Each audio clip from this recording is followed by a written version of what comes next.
Hi there. Welcome to the Cloud Security Podcast by Google. Thanks for joining us today.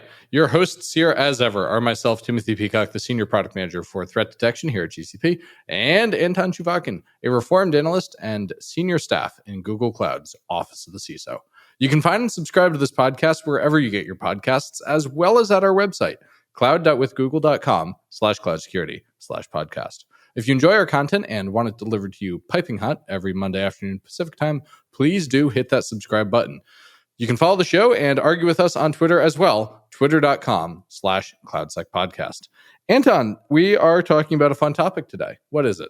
Well, it's more about SRE wisdom for security. Site Reliability Engineering, SRE, which I guess every Googler knows at this point, has some really fun lessons for security because I feel that IT operations, IT management, broadly speaking, have gone through a revolution with SRE and DevOps, and security hasn't. No. So I'm trying to basically steal lessons from people who reformed and revolutionized the IT management and kind of like inject those lessons in security. Mostly in security operations, but frankly, with today's episode, it's in broader security structures and not just SOC. This, to me, was a fantastic episode because we've had countless guests now refer to the SRE book, in quotation marks, as a thing to read. Mm-hmm. And finally, for both of us, I think parts of it made sense in meaningful and new ways. Yes, that actually, I think I did mention it, will mention for the audience a few times that it sort of came to life for me. Yes.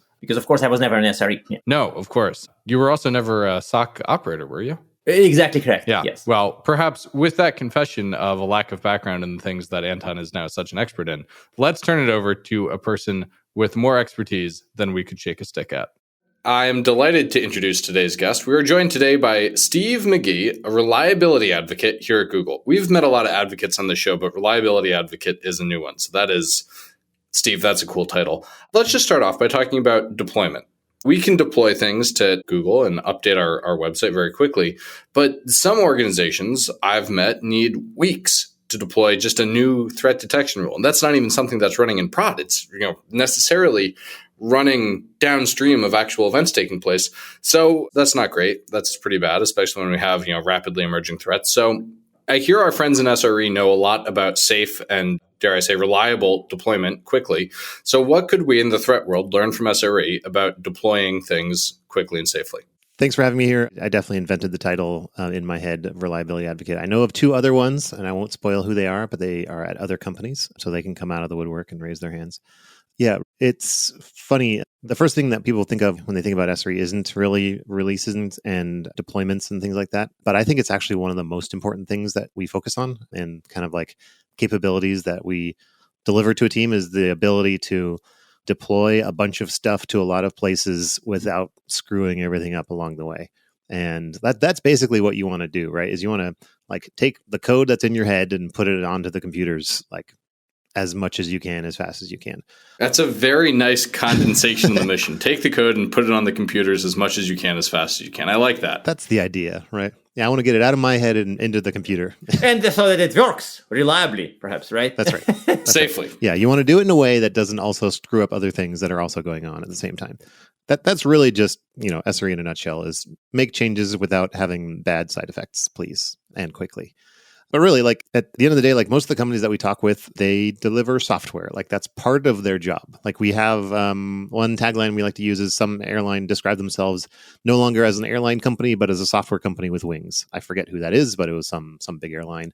But like that's how they think of themselves. Or at least they do when they talk to us. But when you think about any company, whether they're like building airplanes or flying people around the world or like deploying search engines, they have to write the code and they have to get it out there. And so we found that being able to get that code out, not only like at all, but like quickly in like small chunks, very, reliably, like I said, without side effects, is actually something that you can measure pretty well, pretty clearly. And when you find that you can measure that you're getting code out the door quickly and without having to then undo it and then do it again, this is an indicator not only of like you're getting software like, out in the world well, but also like it's an indicator that your company is actually doing well. Like we've come up with this Dora company that actually was acquired by Google that was able to show through, it's through surveys and things like that, but they're able to show that some of these indicators actually positively correlate with like more profit, like better business goals and things like that. It's kind of incredible, and like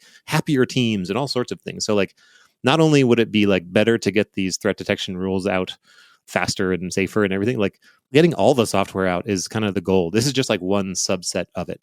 So one suggestion that I make with folks who are saying like, how do I do SRE at my other thing? Like in this case, like security. My suggestion is use the same process. Like use a process that works well for like getting prod code onto, your prod clusters. Use the same process for getting your rules into your, corp network sniffer or whatever it is that, security teams are sending rules out to, or IDS suites or whatever these things are. My security background is like at least 25 years old, so I may use dated terminology. I apologize, but getting the code out should really be something that your teams are very capable of, regardless of what the endpoint is that you're pushing the code to. And then also don't forget that configuration is just a form of code. So treat them the same. But that'd be my first pass at an answer. Is that reasonable? Anton's making the face that he makes before he says, okay, that all sounds good, but tell me what that really means in practice. I gotta go. Sorry. Tim is way better reader of my face than, like, frankly, I am. So short version. Yes, I was about to ask kind of the same thing. Is like some of the slow and painful processes that security teams engage in. Like, I'm going to deploy a detection rule. Somebody comes out and says, "Wait, no. What if there's a false positive?" And like block the proverbial laptop, not for a detection rule, or you make an alert and you wake people up at 3 a.m. and then they'd be miserable. Like, there are always negative implications. But hey, I have a suspicion that software developers and system admins faced this in, 1980s, 90s. And like, it's not a unique problem to security. And they went through the SRE DevOps revolution, and this problem is now solved. Security is a little bit stuck in the previous era. So I think that your answer contained the right what, but I'd love a little bit of how. Yeah, the answer to getting software out into production is just more software. So automation likely means automation in this case. Exactly. Yeah. So one thing that we found tends to happen is customers or anybody who's trying to like perform operations against, a complex system, if they adopt a tool that does the work for them and it has like, you can push these 3 buttons on the configuration, they will wrap as much logic into that tool as they can, like with those 3 buttons, and they will just like cram all this, like these policies around it, and they'll do so much stuff around this tool when really they could just stop using this limited tool and use a different tool, right? Like, it's really easy to like try to do more with a tool than you can do. What is even better than that is if you're writing your own tools. And I know, I recognize not everyone has like, 10,000 software engineers on staff that can like build, planet scale tool systems and everything. But like, what really helps SRE, at least inside of Google, succeed was that like the tool that you're working with, that you're banging your head against the wall of, like, you also have the source code to it. So you can just improve the tool itself directly. So one option is like get better tools, which is really not a very good advice. But like one option is you can write software, instead of like abusing the tool that you're currently like banging your head against. Like, one option that we see a lot is, instead of like pushing the buttons on the tool or like writing config files for all the things, like write some software that pushes the buttons, or write some software that writes the config files for you, right? And then you can write tests for that software that writes those config files, right?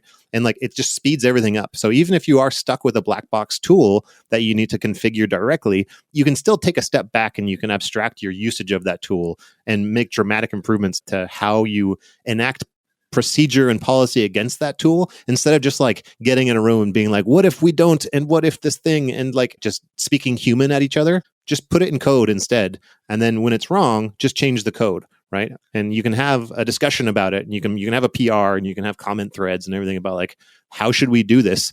And then when you make a decision, it's in the code, and it just works that way from then on. And then if it's still wrong, you just do it again, right? You just improve the automation over time. One important thing about this, though, is that the automation needs to run somewhere. Mm-hmm. I highly recommend not it being like a cron job in your Linux desktop, or even like your VM somewhere under your own username. So like having a place where you do your automation is super important for this kind of thing. Don't worry. There's actually a whole family of security vendors who are dedicated to replacing I believe servers under desks. They're called SOAR vendors. And I think we're seeing the SOAR market really turn into a feature capability within SIMs, but the security industry is on it when it comes to not running cron jobs on Linux boxes and closets. They're on it. I bet there's still cron jobs running under desks I'm somewhere sure. in the world, like at least one. Yes. But so I'm talking to that person. Hey, cut it out. Yeah. No good. You know, it's funny though. I mean, sometimes I think the SOAR tool is just a cron job in the cloud. It might be. We don't know. But with the UI though, and the UI UX in this case kind of matters because, I mean, I've written cron jobs with a 4-line, actually more 5-line command line, and I couldn't understand what it was in like 2 minutes after I did so. But then again, I also wrote Perl, so please don't hold it against me. Tim is making a face. Yeah, if you're doing operational automation, it's really, really important that you automate in a way that someone who isn't you can also understand it. That's super important because like operation is a team sport. Like, and you need to be able to make sure that what you wrote can be interpreted by someone in the future because either you put a bug in it or like the world changed out from under your feet. And so the thing you wrote needs to be like slightly modified. And if they just have to throw out what you did and start over, like that's your fault. You know, you should have written it in a way that was able to be amended over time. So. I really like that. And SRE book has a line about it. They say decouple operation from an operator. And I think Steve made me actually deep in my heart understand what it meant because I'm like, I read it, I liked it, but I didn't soak it in. I think this was that spirit behind that line, is that you're decoupling the operation from whoever the human who did it last time. That's right. So we have a concept you probably heard of, which is called blameless postmortems. And like the topical way of interpreting this is like, don't yell at the person who did the outage. And that makes perfect sense. And it's like a nice human thing to do. But sort of like the second order thing that's going on here is you don't want to say like, next time Anton shouldn't push the button because that was, the bad button. What you should do is instead change the way you're thinking about it to say like, the system shouldn't allow Anton or someone who is in Anton's chair to push that button, right? It should be something that you change within the system independent of the human that is doing the thing, right? So you back away from humans making mistakes and you back into the idea of systems preventing humans from making mistakes, or at least systems, nudging humans in the right direction as much as possible. So this is where we get ideas like linting, pre-submit checks, we call them, or like pre-merge hooks, right? And being able to like have all these places in the process that allows you to add more code to make sure that the thing that's about to happen isn't exposing us to any known risks or, risky behavior potentially. So it sounds like it's probably changes to process are required for security to adopt some of this, and changes to tooling. So it sounds like, actually, I'll throw the third leg of the stool. Like humans need skills to build software. And if humans in certain security organizations don't, well, either they're training the humans or they're getting different humans. Yep. Process and tech, and there's tech, of course, would be involved for both creating this code and organizing it and all this stuff, right? So it's like That's right. Transforming all three. Yeah, so the model that has worked for SRE inside Google in the past was we had systems administrators, system operators who knew the how systems as a whole can fail. And then we had software engineers who could write software. And generally, these were two camps. Like this is dev and ops in the past, right? This was the sysadmins versus the SWEs, I guess. What DevOps as well as SRE kind of did was they brought these two roles together and they said, like, you guys are now friends, right? Like go forth and like be cool. And the best model for this has been essentially being able to get someone who understands the system and like knows the pain of like how it breaks, can turn to like a software engineer and say like, this is the thing that's breaking and here's how we should fix it, or here's what it should not do. And then the software engineer turning to the other direction and saying to the sysadmin saying like, here's how we change it, right? And like, here are the tools, here's the procedure under which, the system is built, and like just kind of informing each other of each other's worlds to the point where at some point down the line, the systems engineer is able to just make the changes directly. And the software engineer is able to not make, the mistake in the design of the system in the beginning. So really just putting the people in the same room and like making them sit next to each other, either physically or virtually or just sort of spiritually, like you guys are on the same team, is really important. And this is kind of the root of SRE inside of Google. It was half sysadmins and half software engineers. I came from the sysadmin side. I also have a degree in computer science, so I can program, but I'm not a good developer. So like I kind of sit in the middle. Like it's not really like you're on the left side or the right side. You can kind of like live in the middle, like kind of like I do. But being able to have these two camps actually just act as one camp, I like to phrase it as like, it's like two teams that are like focusing on different problems, but they're like back to back, and they're like, they're aware of each other's problems, right? And they're able to whisper over their shoulder, like, yo, how does this work? And they're not yelling over a wall or like passing messages through a tunnel or some other metaphor. We don't have pigeons connecting the two groups. That's right. We're not doing TCP over AV and carrier. I mean, this aligns with a lot of what we learn on the show about security teams rarely needing another tool and instead needing, family counseling and learning to work together better. Totally. So in that spirit, and regardless of whether it's a physical room or a virtual room, what other SRE principles of working together should we take into the security world? How can people better relate to each other? This may be a really fundamental question to ask on a security podcast, but I think that's what I want to know. Yeah, so we talked about deployment and just making deployments better in some obscure, abstract way. Less abstract is starting with gradual deployment. So making sure that when you do a release, you don't affect all of the things at once is super important. So let's translate it to the security kind of scenario, right? It may be that you're deploying, say, detection rules. Maybe you're deploying them on one network or one, if it's a perimeter, on one part of the perimeter. If it's endpoint, you're deploying it only on some of the endpoints, right? Presumably, this may mean that you are doing a gradual rollout of a detection content. But if you're at Teams land, when it's the one system that does detection, how would you interpret it? Imagine you're following this principle in SEC. You're gradually deploying a new detection. Yeah, I would say if you're going to apply a rule to a set of hosts, you should be able to distinguish between those hosts in some way. It's probably not a million host of homogeneous machines. There probably is sets of things. There's probably laptops that are off on the edge. There are some things that are through the VPN. There are some big giant servers that are in production. There are some routers. There are all sorts of different types of things that are out there, and you can break them up into families of some kind. What we're saying with gradual deployment is if you're going to do a deployment of, say, a rule to all of these things, first of all, don't send it out to all 100% of hosts all at once in one knife switch. That's just a bad idea. A simple idea would be randomly select 0.1% of all hosts and hit those first. And then just as long as you're able to detect those, this is kind of the second part of this is if you're not able to detect 0.1% of errors across all your hosts, that's a separate but related problem. And if you're not able to also detect it's that 0.1% that is having a problem, that is yet another problem you need to solve before you can do this. So this is often referred to as canary releases, right? So it's the canary in the coal mine. So we're going to send the new rule to some sacrificial hosts. And as long as we can look directly at those hosts and compare them to non-sacrificial hosts and say are they, equally happy? Did anybody crash that we didn't expect to crash or whatever? Then we go, okay, cool, let's proceed. Now we'll go to 1%, 5%, 50%, 100%, some ramp up, right? And this can be on the order of, 2 minutes if you have a really, really fast deployment process and you're really, really confident, or it can be across 2 weeks or 2 months, right? It's really up to you in terms of how careful you're trying to be here versus how severe the rule detection is. If there's some crazy 0 day out there that we got to get out there pronto, we're still not going to do a knife switch across all the hosts.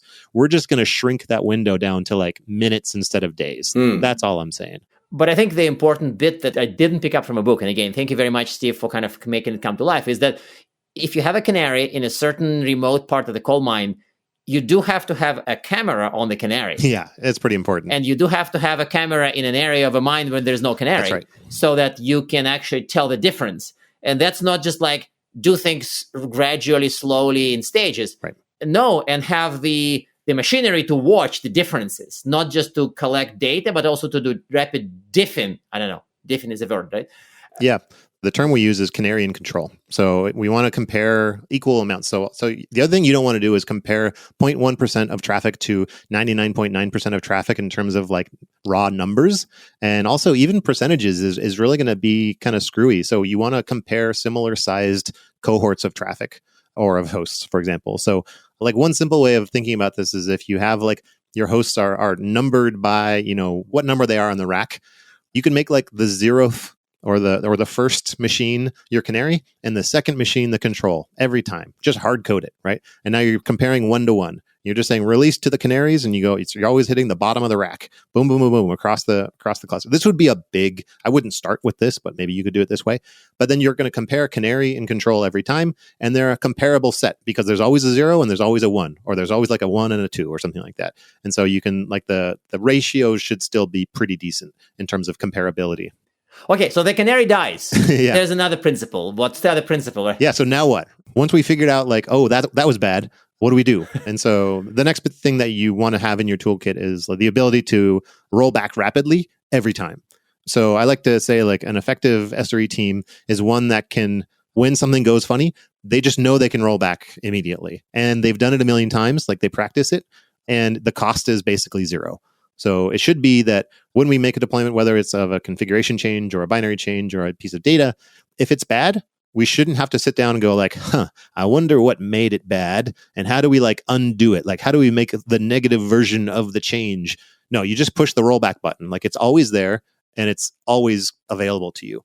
This means like you can't have the concept of point of no return, which is actually really hard in systems design. Like every once in a while you're in a system and you're like, well, if we do this, we can never go back to like, release, this -1 ever again. Try not to do that, but like that should definitely be an exceptional position. And if you're in that position, you better be very careful about that particular release because you will not be able to roll back and you're going to be in trouble. So as long as that's the exception and the rest of the time you're abiding by the rule, great. So if you find the canaries die, you immediately roll back and then all the canaries come back to life and you're happy. And so that means that probably has a lesson in a SOC. Again, I'm thinking how it applies in a SOC. It probably applies less to detection, but by God, it applies to SOAR. Because SOAR, especially on the mitigation playbooks that actually trigger actions, if you are killing processes, if you are turning off accounts, in theory, yeah, you can re-enable the account. But in practice, it ain't in many of the playbooks. The playbook terminates with like, and now that we are sure this email is malicious, we're going to delete it. A common anti-phishing playbook. And of course, they put all the energy into making really sure, but they do violate the second principle then, right? That's like right. If it's like, that is actually interesting. Yeah, changing the way you work to make sure that you have sort of non-destructive responses, like instead of deleting something, just isolating something is a much better scenario. So as long as you can isolate all the things in such a way that they're effectively deleted to the system, but just in case you're wrong, you're able to like unisolate them. Like, oh, never mind. Like, here's your files back. I'm sorry. Like, this was not quite right. Like, this allows for mitigations in the future. And resilient design allows for you to be wrong sometimes. Even if you're right most of the time, you want to have the ability to kind of undo some, you need to allow for the system to change. And that means that the thing you wrote yesterday might not be correct anymore.